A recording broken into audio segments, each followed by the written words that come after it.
प्यारे बहन भाइयों, वीडियो सुनने वाले, देखने वाले बुजुर्गों तथा युवा शक्ति को आवासन की तरफ से राम राम। आज हम जो है रक्षाबंधन के बारे में बताएंगे। अब भाई वेद पुराणों के अंदर जो है रक्षाबंधन का क्या महत्व था और ये कैसे शुरू हुआ। रक्षाबंधन जो है श्रावण मास की पूर्णिमा को मनाया जाता है, ये सभी आपको पता होगा। और ये भाई बहन के जो है प्रेम का प्रतीक है।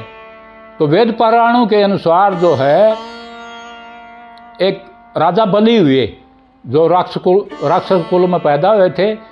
वो जो है विरोचन के पुत्र थे और प्रहलाद भगत जो थे ना उसके पुत्र थे।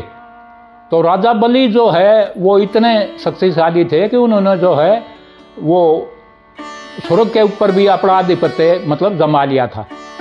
तो जब भगवान देवता ने आकर के और भगवान विष्णु से अनुनय विनय करी, जब भगवान विष्णु ने ब्राह्मण अवतार धार के और उनसे जो है 3 पग भूमि मांगी और वो भूमि मांगी 3 पग भूमि। तो उन्होंने भगवान विष्णु ने 3 पग भूमि के अंदर एक पग से जो है पृथ्वी लोक को नाप लिया और दूसरे पग से जो है वो स्वर्ग लोक को नाप लिया। और फिर राजा बलि से कहा भाई मैं तीसरा पैर कहाँ टेकूं। जब राजा बलि ने कहा कि भाई तीसरा पैर जो ये संपत्ति इतनी मन अर्जित की है मेरे शरीर से की है, तो तीसरा पैर आप मेरे सिर के ऊपर टेको। जब भगवान वामन अवतार ने जो है तीसरा पग राजा बलि के सिर के ऊपर टेक के और उनको जो है वो पाताल लोक का राजा बना था। और भगवान बलि उसने वामन अवतार ने राजा बलि से कहा था कि भाई तुम वरदान मांगो, जो तुम्हारी इच्छा हो वही। तो राजा बलि ने कहा कि भाई मेरी तो इच्छा ये है कि भाई आप हर समय जो है मेरे सामने रहो। तो भगवान वामन अवतार ने कहा भाई तथास्तु, ऐसा ही होगा। तो भगवान वामन अवतार ने जो है वो राजा बलि के को पाताल लोक का राजा बना दिया और वो जाकर के आप खुद जो है उनका वो पहरेदारी करने लगे।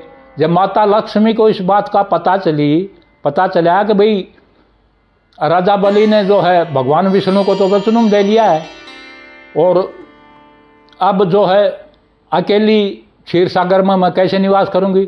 तो माता लक्ष्मी ने जो है राजा बलि को राखी बांधी। तो राजा बलि बहुत प्रसन्न हुए और उन्होंने कहा बहन आज से मैं तेरा भाई हुआ, आप जो भी वरदान मांगोगी मैं आपको दूंगा। जब माता लक्ष्मी ने जो है राजा बलि से जो है भगवान वामन अवतार को आज़ाद करवाया और उन्होंने कहा अब भाई मेरे पति को मेरे को वापस कर दो और ये मेरे साथ ही क्षीर सागर में जो है वो निवास करेंगे। इस प्रकार से जो है वो माता लक्ष्मी ने जो है भगवान राजा बलि के वचनों से जो है उसको वामन अवतार को जो है आज़ाद करवाया था। तो उस समय जो राखी बांधी गई उसी समय से बताते हैं कि भाई ये राखी का त्यौहार का जो है प्रचलन शुरू हुआ। दूसरी कथा एक और है, वो द्वापर युग से संबंधित है। एक बार जो है युधिष्ठिर ने जो है वो यज्ञ कर रखा था, राजसूय यज्ञ किया था। तो उसमें पूरी पृथ्वी के राजा युधिष्ठिर ने बुलाए हुए थे। तो उसमें जो है शिशुपाल जो उसकी कृष्ण की बुआ का लड़का था वो भी आया हुआ था।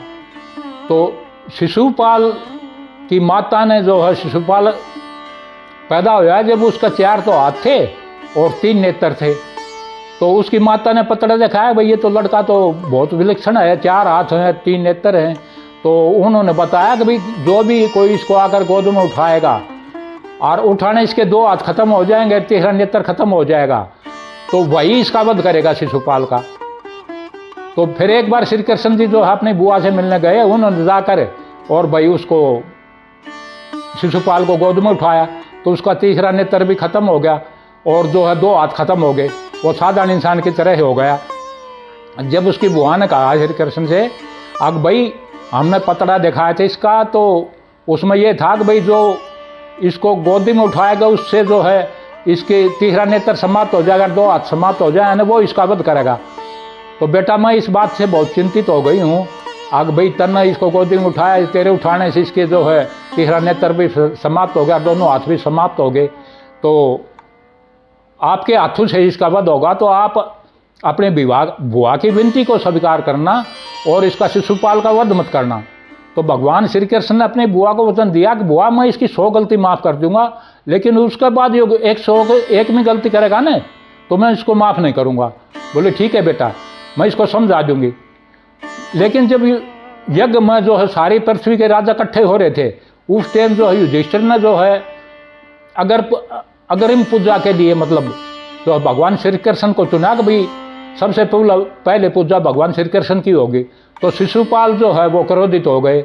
अब भाई सभी राजाओं को छोड़कर और एक गवाले को जो है अग्रिम पूजा के लिए आप किस तरह से वो कर रहे हो। तो वो क्रोधित होकर और भगवान श्री कृष्ण को जो है अपशब्द कहने लगा। तब भगवान श्री कृष्ण ने कहा कि भाई शिशुपाल आपकी 90 गलती हो गई हैं और मैं आपकी गलतियां गिन रहा हूँ, आप 100 से ऊपर गलती मत करना, नहीं तो आपको भरी सभा के अंदर मेरे को आपका वध करना पड़ेगा। तब शिशुपाल जो है वो और क्रोधित हो गए और वो फिर आप शब्द बोलने लगे भगवान श्री कृष्ण को। जब भगवान श्री कृष्ण ने 100 गलती गिन ली, उसकी काउंट कर ली, जब भगवान श्री कृष्ण ने कहा शिशुपाल से भाई तेरी 100 गलती पूरी हो गई हैं, अब शांत हो जा, तू इससे आगे मत बोल, नहीं तो भरी सभा मन तेरा वध करना पड़ेगा। तो शिशुपाल जो और क्रोधित हो गए और उन्होंने फिर भगवान श्री कृष्ण को अपशब्द कहे। जब भगवान श्री कृष्ण ने अपनी तर्जनी उंगली से जो है सुदर्शन चक्र को शिशुपाल के ऊपर वध करने के लिए छोड़ दिया और शिशुपाल का सिर वहीं काट दिया। तब भगवान श्री कृष्ण की जो तर्जनी उंगली है ना, उससे ब्लड निकला। तो सभा में औरत भी बहुत बैठी थी, भाई राजा भी बहुत बैठे थे, किसी ने उस तरफ ध्यान नहीं किया। लेकिन द्रौपदी ने जो उस तरफ ध्यान किया और उन्होंने अपनी साड़ी का पल्ला जो है वो पाड़ कर और भगवान श्री कृष्ण की उंगली का जो है वो पट्टी बांध दी। तब भगवान श्री कृष्ण ने कहा कि भाई आज से आप मेरी बहन हुई और आज से आपकी सभी बहन की सभी मान की रक्षा जो है ना वो मेरी जिम्मेवारी है। और ये कहकर भगवान श्री कृष्ण ने प्रण लिया। तो जब भगवान श्री कृष्ण ने जब ये वचन दे दिया तो उसके बाद जो है जब कौरवों ने जो है चीरण के समय द्रौपदी का जब चीरना चाहा ना, तो उस समय भगवान श्री कृष्ण ने उस पट्टी के बदले में द्रौपदी की जो है लाज बचाने के लिए वो इतना लंबा चीर दिया कि वो उनसे समाप्त नहीं होगा। तो इन 2 कथाओं से ये प्रमाणित होता है कि भाई ये रक्षाबंधन का त्यौहार है वो वेद पुराणों के अनुसार बहुत पुराने समय से प्रचलित है।